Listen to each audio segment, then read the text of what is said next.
Okay, we're breaking into this report to bring you a story out of New Zealand. A man has been shot and killed by New Zealand police after he stabbed several people at a supermarket. The New Zealand Prime Minister, Jacinda Ardern, is speaking from Auckland. Let's listen to what she's got to say. This afternoon I want to share what we know about this event, but also what we know about the terrorist.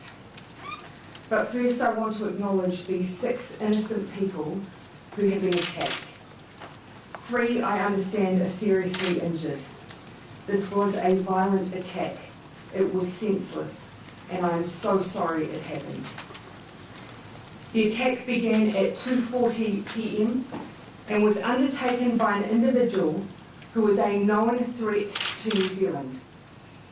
The individual was under constant monitoring, and it was the police surveillance team and special tactics group who were part of that monitoring and surveillance that shot and killed him within, I'm told, the space of roughly 60 seconds of the attack starting. For the detail of the events today, I will pass to Commissioner Andrew Costa to provide detail of the special tactics group operation. I'll then say more of what we know about the terrorist and the government's efforts to protect New Zealanders from him.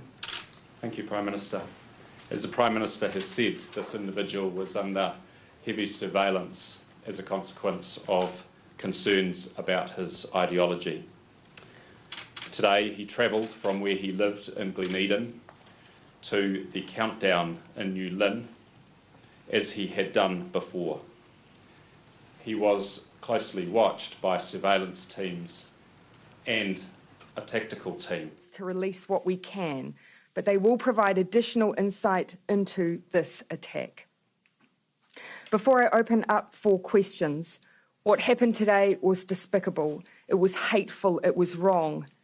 It was carried out by an individual, not a faith, not a culture, not an ethnicity, but an individual person who was gripped by ideology that is not supported here by anyone or any community.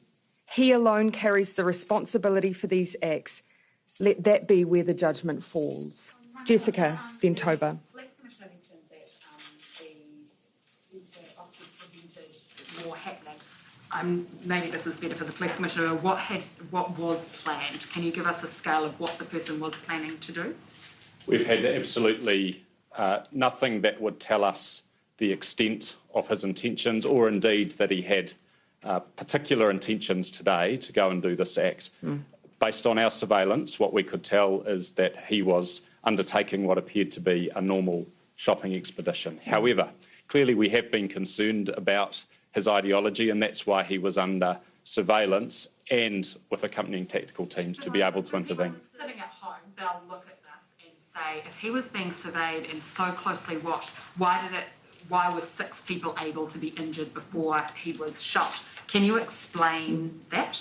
This individual is very surveillance conscious, and surveillance teams working with an offender over an extended period of weeks need to maintain sufficient distance for that surveillance to be effective.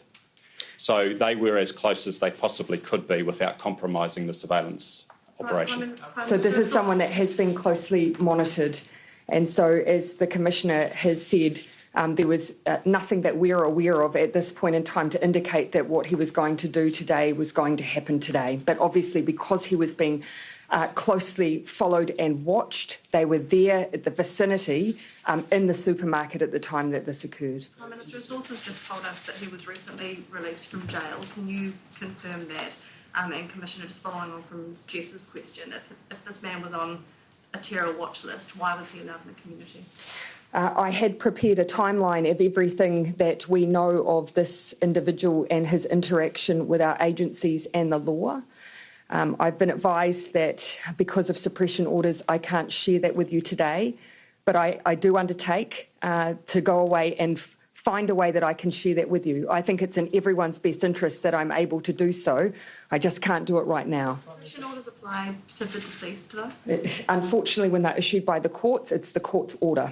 Okay. So as I've said, I prepared a timeline for you that I wanted to share and I intend to share with you. I just unfortunately need to go through a process before I can. Commissioner, following that question, why was someone who was on a terror watch list allowed in the community? I'm confident that we have done absolutely everything we can within the bounds of the law and operationally to ensure that we could prevent what occurred with this individual, but there was nothing to prevent him being in the community, and we were doing absolutely everything possible to monitor him, and indeed the fact that we were able to intervene so quickly in roughly 60 seconds shows just how closely we were watching. When we're in the position to do so, you'll see at every point, every attempt we've made to use the law to the greatest extent we could.